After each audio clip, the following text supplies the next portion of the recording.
15ஆம் நூற்றாண்டுல சொன்ன விஷயங்கள் அத்தனையும் நம்ம வந்து 2ஆம் நூற்றாண்டுலையும் 1ஆம் நூற்றாண்டுலையும் நம்ம இலக்கியங்கள்ல அந்த சயின்ஸ் ஃபேக்டர்ஸே இருக்கு. நம்ம வந்து இப்போ என்ன ஆயிடுச்சுன்னா நடுவில் வந்து அப்படியே கொஞ்சம் கொஞ்சமா மாறி இங்கிலீஷ் வந்து ரொம்ப சிறப்பு, அதாவது அந்த மொழி வந்து ரொம்ப சிறப்பு, கண்டிப்பா வந்து இங்கிலீஷ் தேவை, அப்படி இருந்தால் தான் வந்து வியாபார ரீதியாக செய்ய முடியும்.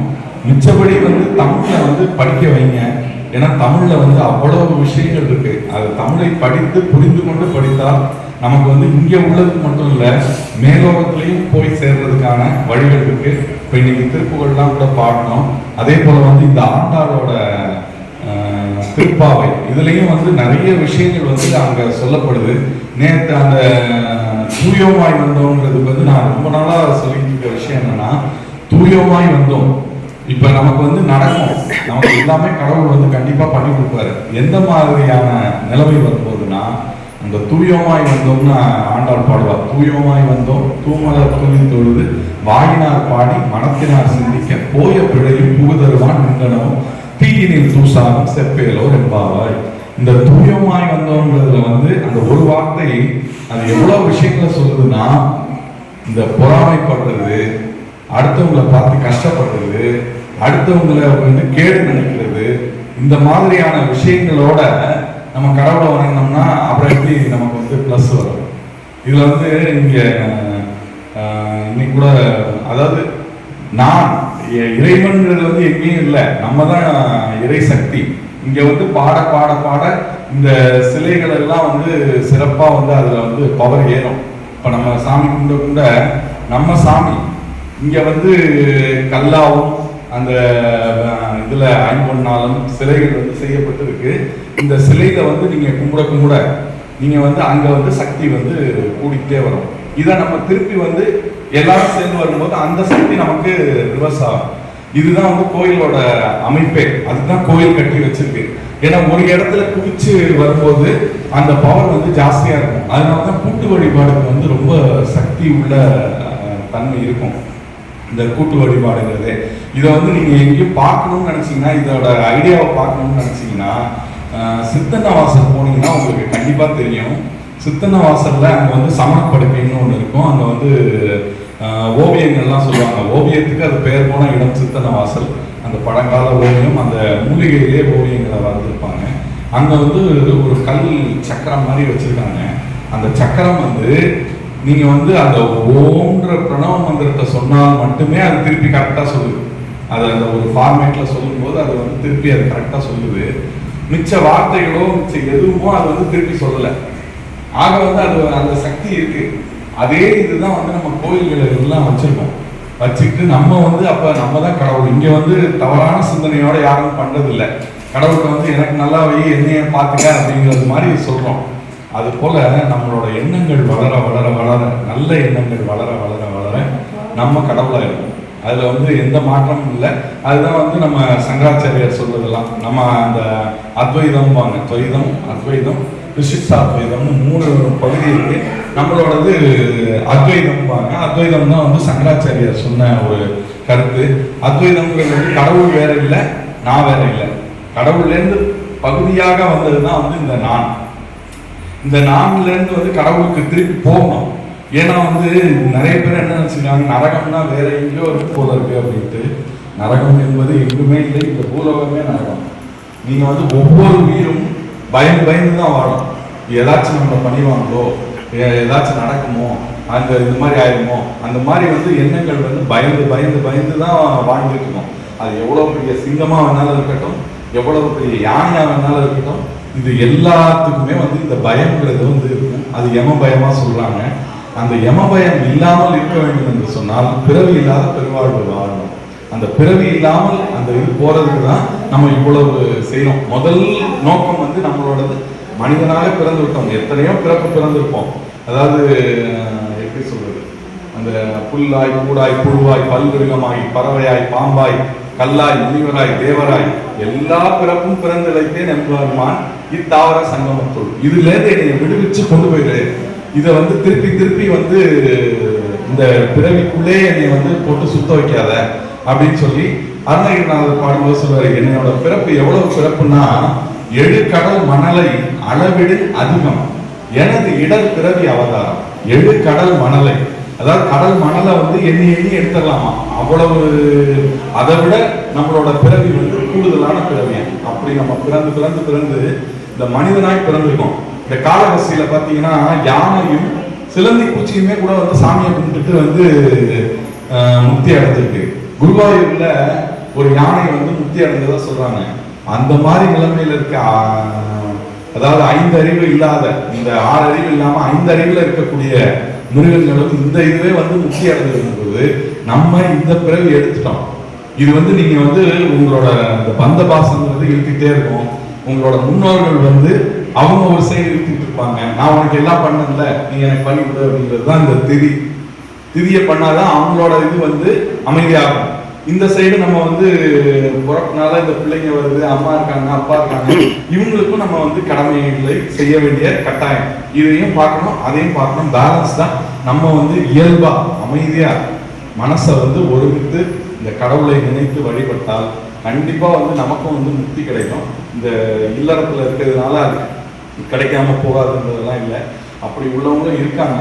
நம்ம வந்து தவறுகள் செய்யாம முடிஞ்ச அளவுக்கு நீங்க நம்மளை அறியாம செய்யறோம், இந்த கணக்குகள் போட்டு தான் திருப்பி திருப்பி பிறப்பு வருது. இதை வந்து நம்ம புரிஞ்சு செய்யும்போது நல்ல ஒரு நிலைமையை அடையலாம். அதே போல வந்து நம்ம இங்க பிறந்திருக்கிற இடம் வந்து சிறப்பான இடம், நம்ம இருக்கிற இடம் ரொம்ப சிறப்பான இடம். எப்படின்னா ஒரு உடம்புக்கு வந்து இதயம் ரொம்ப முக்கியம். இதயம் தான் வந்து உடம்புக்கு எல்லாத்துக்கும் ரத்தத்தை பம்ப் பண்ணுது. இந்த இதயத்துல இருக்கிறது மாதிரி தான் நம்ம வந்து உலகத்துக்கே இதயம் போல இருக்கிற பகுதியில் இருக்கோம். இங்க வந்து நீங்க போலீஸ் கணக்கு சொல்லுவாங்க இந்தியாவில். இந்த போலீஸ் வந்து எல்லாரையும் கண்ட்ரோல் பண்ண முடியாது. அவங்க மனசாட்சிப்படி கண்ட்ரோல்ல இருக்கிறதுனால தான் இன்னைக்கு வந்து ரொம்ப அமைதியா போயிட்டு இருக்கு. இல்லைன்னா இந்த மக்களுக்கு இவ்வளவு போலீஸ் இருக்கணும்னு ஒரு கணக்கு இருக்கு. அந்தபடி இல்லை, அதுபடி இல்லை. அதுக்கு மீறி நமக்கு வந்து சின்சியரா இங்க இருந்துட்டு இருக்குன்னு சொன்னா உண்மையிலேயே வந்து இந்த பக்தியும் இந்த நெறியும் அதுதான் வந்து சனாதன தர்மம். சனாதன தர்மம்ன்றது ஒரு மதமே கிடையாது. உங்களுக்கு எப்படி இருக்கணும், என்ன மாதிரி உடம்ப வச்சுக்கணும், என்ன மாதிரி மனசை வச்சுக்கணும், இது ரெண்டத்துக்கு தான் வந்து சனாதன தர்மம். இது வந்து உலகம் பூரா இருக்கிறது இதுதான். இதே இல்லை அவங்கவுங்க பாணியில அவங்கவுங்க சொல்றாங்க, அவ்வளவுதான். இந்த படி இருங்க, இந்த படி இருங்க. விரதம் வந்து எல்லா மதத்திலையும் இருக்கும். விரதம் இல்லாத எந்த மதமும் இருக்காது. எல்லாருமே சாமியை கும்பிடுங்கன்னு தான் சொல்றாங்க, எல்லாருமே நல்லா இருக்குன்னு தான் சொல்றாங்க. இன்னொருத்தனை போய் அடி கொன்று அப்படின்னு எந்த இதுவுமே சொல்றது இல்லை. அதனால வந்து இந்த சனாதன தர்மம்ங்கிறது அந்த மனதையும் உடலையும் ஒருமித்து வர்றது தான். உடல் நல்லா இருக்கிறது தான் வந்து அவங்க விரதம்லாம் சொல்றாங்க. நான் நடுவில் இந்த நான்வெஜ் சாப்பிட்றதே சொல்லுவேன். இது இருக்கு, நம்ம காசு சம்பாதிக்கிறது சாப்பிட்றதுக்கு நல்லா சாப்பிடுவோம், இதுல என்ன ஒரு இது இருக்கு, இதுல ஒன்றும் தப்பு இல்லை அப்படிங்கிறது மாதிரி சாப்பிட்டுட்டே இருந்த காலத்துல உடம்பு வந்து பிரச்சனை ஆகுறது தெரிஞ்சது. அப்பதான் எனக்கு தெரிஞ்சது இது வந்து சாமி சொல்லி நமக்கு விரதம் சொல்லலை, சாமிக்காக நம்ம இருக்கல, நம்ம உடம்புக்காக நம்ம இருக்கோம். இந்த ஒவ்வொரு காலகட்டத்துல இப்படி இருங்கன்னு சொல்றது வந்து கட்டாயப்படுத்தல. அதுல வந்து நம்ம கோயில்கள்ல வந்து எந்த கட்டாயமும் படுத்துறது இல்லை. வந்தா வா, கும்பிடு, போனா போ, எப்படி வேணாலும் இருங்க, அந்த மாதிரி சொல்லக்கூடிய ஒரு இதுல நம்ம இருந்துட்டு இருக்கோம். இது வந்து நம்மளா, ஏன்னா இப்ப வீட்டுல வந்து பிள்ளைங்களை ரொம்ப நெருங்கினோம்னா அது நமக்கு எதிராக இருக்கும். அதனால நம்ம வந்து யாரும் அது அமைதியா விட்டோம்னா அது அதோட பாணியில வரும், நம்ம கரெக்டா இருக்கும். அதே போல கண்டிப்பா நம்ம வந்து கரெக்டா இதை வந்து சாமியெல்லாம் விட்டுட்டு நம்ம அதுபடி நடக்கணும். அது நமக்கு கொடுத்துருக்க வாய்ப்பு. இங்க சம்பந்தம் நகரை பொறுத்த வரைக்கும் இந்த கோயில்ல வந்து மிகப்பெரிய வாய்ப்பை வந்து எல்லாருக்கும் கொடுத்துருக்காங்க. இது மாதிரி எத்தனை இடங்கள்ல நடக்குதுன்னு எனக்கு தெரியல. இதெல்லாம் வந்து வாய்ப்பு. இந்த வாய்ப்பை பயன்படுத்தி கொள்ளுங்கள். அது அவங்களுக்கு கிடைச்ச லக்கு. ஏன்னா எல்லா இடத்துலையும் இருக்கும். அந்த கோயில் இல்லாத ஊரில் குடியிருக்க வேண்டாம்னு சொல்றது மாதிரி இந்த மாதிரி ஒரு அமைப்பு ஒவ்வொரு நிகழ்ச்சிக்கும் வந்து பிள்ளையார் சதுர்த்தி பண்றாங்க. அதே போல வந்து இப்ப நவராத்திரியும் கொண்டாட ஆரம்பிச்சிட்டாங்க. இந்த ஒவ்வொரு நேரமும் வந்து உங்களுக்கு வழிபடுவதற்கான வாய்ப்புகள் இங்கே வந்து கிடைச்சிக்கிட்டு இருக்கு. வாங்க. அதே போல வந்து பிள்ளைங்களை கண்டிப்பா தமிழ் படிக்கிறீங்க, நீங்க சாமி கும்பிடுங்க, உங்க பிள்ளைங்க சாமி கும்பிடுவாங்க. நீங்க கரெக்டா, நீங்க அதை வந்து கம்பலே பண்ண வேண்டாம். நீங்க கரெக்டா சாமி கும்பிடுங்க, உங்க பிள்ளைங்க வந்து கரெக்டா வரும். இந்த பிள்ளைங்க வந்து வர வரதான் நம்மளோட இது வந்து வாழ்க்கை வந்து நிம்மதியா இருக்கும். ஏன்னா அந்த பிள்ளைங்களை வந்து நல்வழிப்படுத்திடும் இதுல தெரியாமலே. இப்போ எங்க வீட்டுல எங்க அம்மா வந்து சாமி கும்பிடுவாங்க. அதோட அந்த பயிற்றுவித்த தன்மை வந்து எனக்கு அப்படியே வந்துருச்சு. அப்படி இப்போ எங்கள் பிள்ளைங்க அதே மாதிரி தான் வந்துட்டு இருக்காங்க.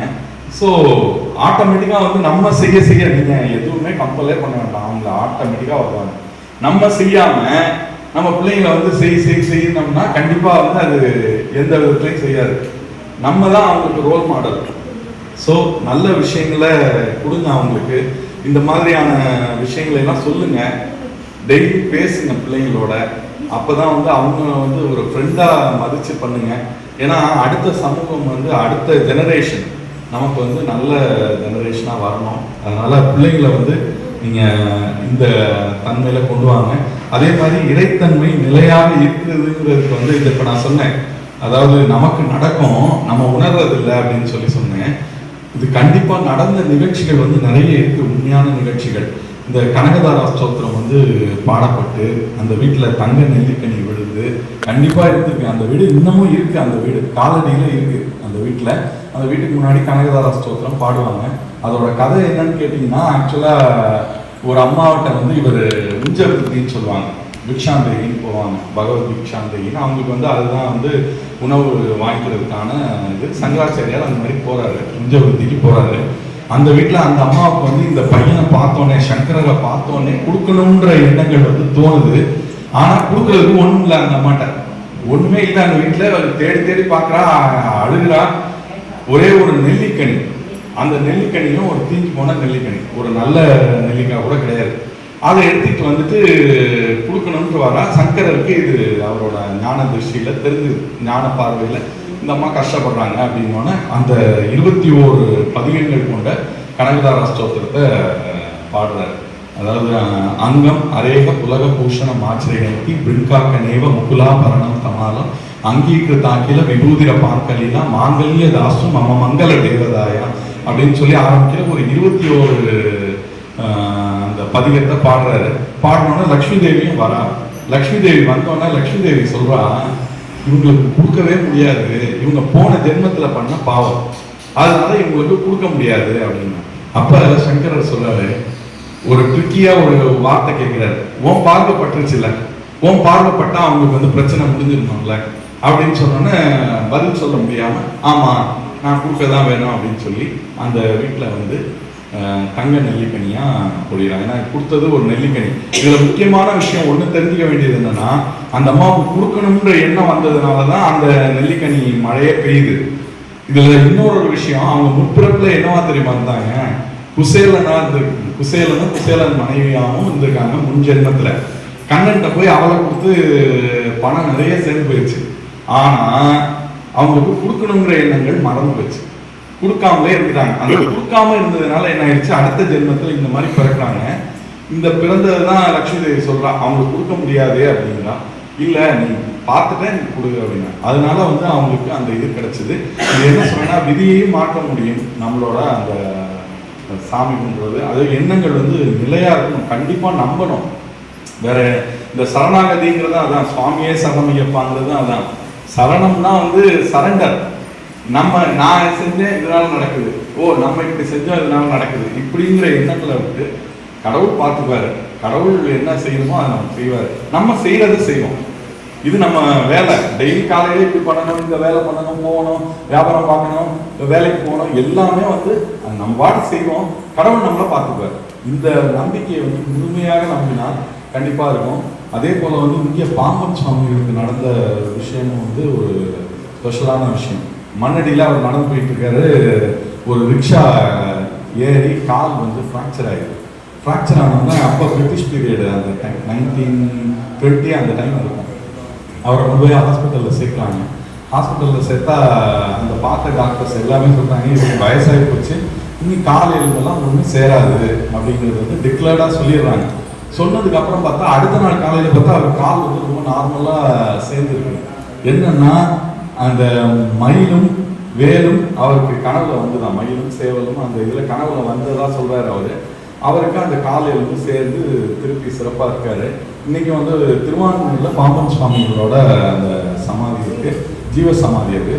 அங்கே போய் வழிபட்டீங்கன்னா அந்த திருப்புகழை சிறப்பாக கொண்டு வந்தவர்ல பாம்பன் சுவாமிகளும் ஒருவர். அந்த இதில் என்ன விஷயம்னா, ராயப்பேட்டை ஹாஸ்பிட்டல், இது எனக்கு விஷயம் தெரியாது, இந்த விஷயம் வந்து நான் கேள்விப்பட்டது எப்படின்னா, பேப்பரில் வருது ராயப்பேட்டை ஹாஸ்பிட்டலோட 100வது வருஷ விழா, அதாவது 100வது ஆண்டு விழா வரும்போது டாக்டர் வந்து அதை பேசுறாரு. இதுல வந்து இங்க நாங்க வந்து மெடிக்கல் மட்டும் இல்ல, சயின்ஸ் மட்டும் இல்ல, இந்த மாதிரி ஆன்மீக தன்மையும் நடந்திருக்கு. இன்னைக்கும் வந்து அந்த பாம்பன் சுவாமிகள் அந்த தங்கியிருந்த அறையில டெய்லி பூஜை பண்ணுவாங்க இன்னைக்கும். இதெல்லாம் வந்து நம்ம கண் முன்னாடியே நடந்தது. இப்ப நான் ரொம்ப சமீபத்துல கேள்விப்பட்டது, ஒரு 6-7 வருஷம் இருக்கு.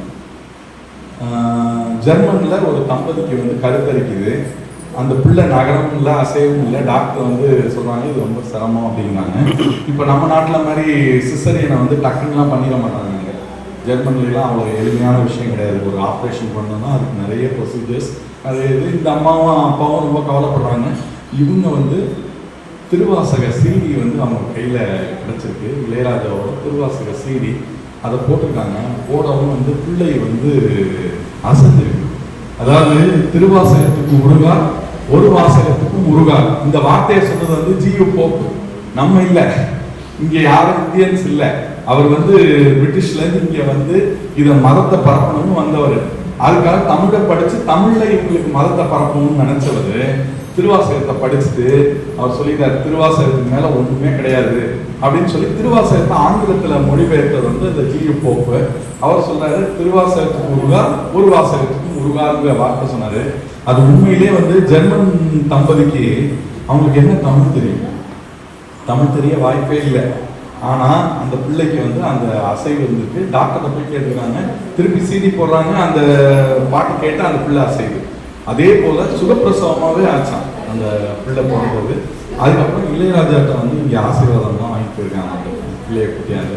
இதுவும் இந்த காலத்தில் நடந்திருக்கு, எல்லா காலத்திலையும் நடந்துட்டு தான் இருக்கு. நம்ம செய்ய அதாவது நம்பிக்கையோடு வர இந்த வருஷம் நாங்கள் நினைச்சதே எங்களுக்கு ஆச்சரியம். நாங்கள் சபரிமலை டீம் யூஸ்வலா வந்து நாங்க வந்து கார்த்திகை 1 போய் அங்க நிற்போம், அங்க இருப்போம். இந்த வருஷம் ஏதோ ஒரு மாற்றத்தினால நாங்க வந்து கார்த்திகை 4க்கு மேல பிளான் பண்ணோம். அது உண்மையிலே பார்த்தா கார்த்திகை 1 அங்க மிகப்பெரிய கூட்டம். அந்த கூட்டத்துல போய் மாட்டிக்காம அது எங்க இருந்து வந்தது, ஏன் வந்தது, அது கடவுளுக்கே தான் தெரியும். அது மாதிரி ஒரு நிறைய, ஏன்னா திருச்செந்தூர் போகணும்னு முடிவு பண்ணாங்க. திருச்செந்தூர் போனதுன்னா ஒரு நாள் லீவ் இருந்து போனா நல்லதுன்னு நினைச்சாங்க. அதனால என்ன ஆயிடுச்சு, தள்ள வேண்டிய சூழ்நிலை வந்துட்டோம். இல்லாட்டினா யூஸ்வலா கார்த்திகை 2 வந்து அங்க இருப்போம். கார்த்திகை 1 இங்க இருந்து கட்டும், அங்க 2 அங்க போவோம். இந்த வருஷம் அது ஆச்சரியம் தான். அதெல்லாம் வந்து எங்க இருந்து வந்தது நமக்கு தெரியல. கடவுள்கிட்ட இருந்து வந்து அது ஒரு செய்தி மாதிரி வந்திருக்கு. அதை நம்மளை செய்ய சொல்லியிருக்காரு. அப்படிதான். அதாவது இது மாதிரி நிறைய விஷயங்கள் நம்ம எண்ணங்கள் வந்து தூய்மையாக, அந்த தூயமாய் வந்தவங்க வார்த்தைக்கு அவ்வளோ முக்கியத்துவம் இருக்கு. இப்படி எல்லாருமே வந்து மனசளவுல இருந்துங்க. அதே மாதிரி அச்சம் என்பது இல்லாமல் இருங்க. அதுதான் பாரதியார் சொன்னார், அச்சமில்லை அச்சமில்லை அச்சம் என்பது இல்லையே, உச்சி மீது வானிடிந்து வீடு நின்ற போதில் அச்சமில்லை அச்சமில்லை அச்சம் என்பது இல்லையே. பயந்தோம்னா எல்லா நோயும் நம்மளை பிடிச்சிக்கும். நல்லா இருக்கிற இது கூட நம்மளை பிடிச்சிக்கும். ஒண்ணுமே நம்ம எதுவுமே இருக்காது. நம்ம இந்த பயந்தோம்னா நமக்கு வந்து நோய் வந்துடும். அடியேனே அஞ்சலன வருவாயே, அருஞான இன்பம் அது தருவாயே. அது போல அந்த அச்சம்ங்கிறது வந்து நீங்க கும்பிட சாமியை நம்ப இந்த சரணாகதின்னு வந்துட்டீங்கன்னா இந்த பயம் வந்து வெளியில போயிடும்.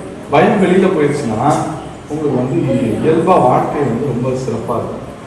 அது மாதிரி அதே போல வந்து திருப்பியும் அதே சொல்றேன், பிள்ளைங்களை தயவு செய்து தமிழை படிக்க வைங்க, தமிழ் இலக்கியங்களை படிக்க வைங்க. அவங்களுக்கு வந்து எல்லாமே இருக்கட்டும், தமிழும் இருக்கட்டும். தமிழை வந்து கொஞ்சம் விட்டுறாம கொண்டு போங்க.